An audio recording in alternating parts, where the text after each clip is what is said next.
What is an idea? What is a thought? And how do we think all these great and new ideas that are worth spreading?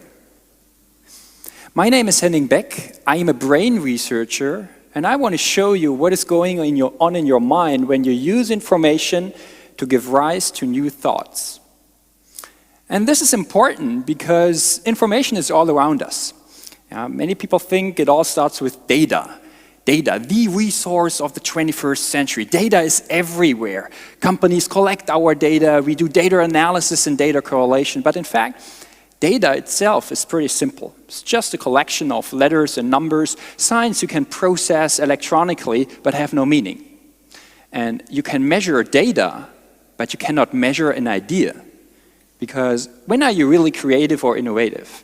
When you have 1,000 thoughts, only one, the real game changer. So maybe information is more important. And we have so many tools nowadays to acquire information. We have smartphones, mobile devices, the internet everywhere, but never mix up information with having an idea or knowledge. Because you can Google information, but you cannot Google an idea. Because having an idea, acquiring knowledge, understanding stuff, this is what's happening in your mind when you use information to change the way you think. So what is that kind of thinking? Well, everything you see here is just the surface of what is going on in your mind when you actually think. Most of the things run subconsciously, which makes it damn hard to investigate, but even more interesting. So let's zoom into the brain to check out what is going on when we think. Many people think the brain is something like a supercomputer, like the ultimate calculating engine. It is supposed to be extremely fast, super connected, and highly accurate. When you have something on your mind, like right now hopefully, a picture or an image or something like that, you can see it very sharp and precise and switch very easily, much faster than a computer, right? Because what can you do with this one? Okay, this one is at least stylish, it has some appeal on your desktop, but that's it, right? Well, look at this again and you see it's totally the other way around. A computer you can put on your desktop easily calculates 3.4 billion times a second. Brain cells are much slower and only do 500 operations maximum speed.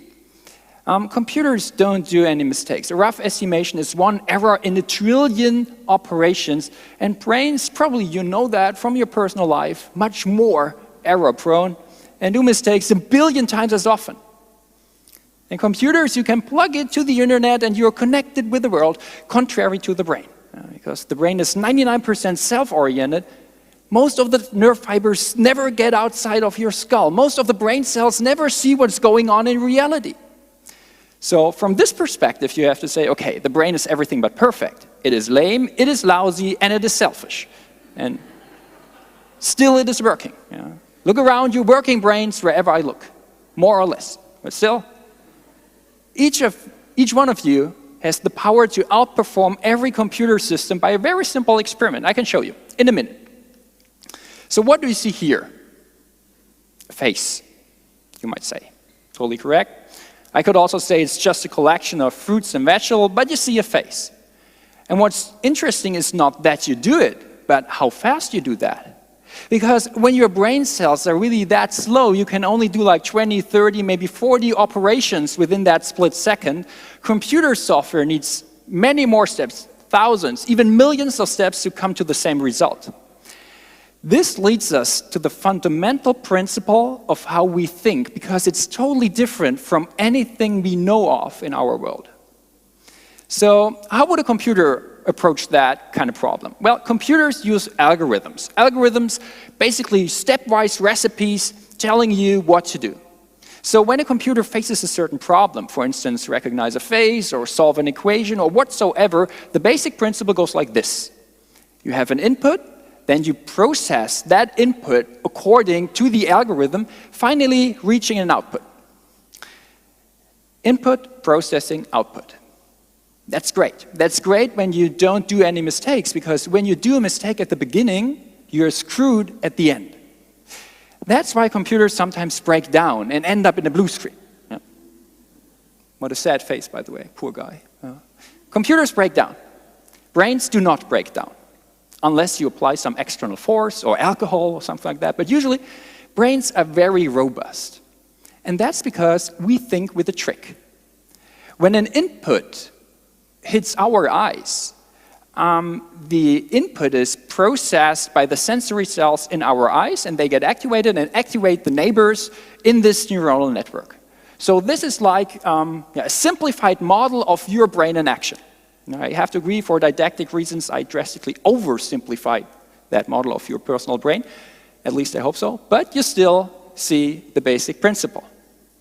Brain cells are dumb on their own, cannot do anything much. But if you have a lot of them, you end up with something we call an activity pattern, an activity state of that specific neuronal network. Yeah? And this activity pattern, this is what we call a thought. Big difference to a computer. The brain does not distinguish between processing and output, because processing the information is the thought itself. That's kind of tricky, but maybe it's similar to an orchestra. If you look at an orchestra from outside, seeing all the musicians sitting next to each other but not playing any music, you have no idea whatsoever melody this orchestra is able to play. Just like the brain. When you look at the brain from outside, you have no clue whatsoever thoughts this system is able to think. In an orchestra, the melody emerges when the musicians start to play with each other and synchronize themselves. So the music, the melody, is among the players, just like a thought in the brain is among the brain cells when they synchronize with each other. So a thought is not located anywhere. A thought is how the brain cells interact and how they process the information. So that's different to a computer, because no matter what kind of processing the computer uses, whether it's algorithmic or a deep learning network or whatever fancy method we will come up with in the future, it will always be input processing output, without mistakes, hopefully.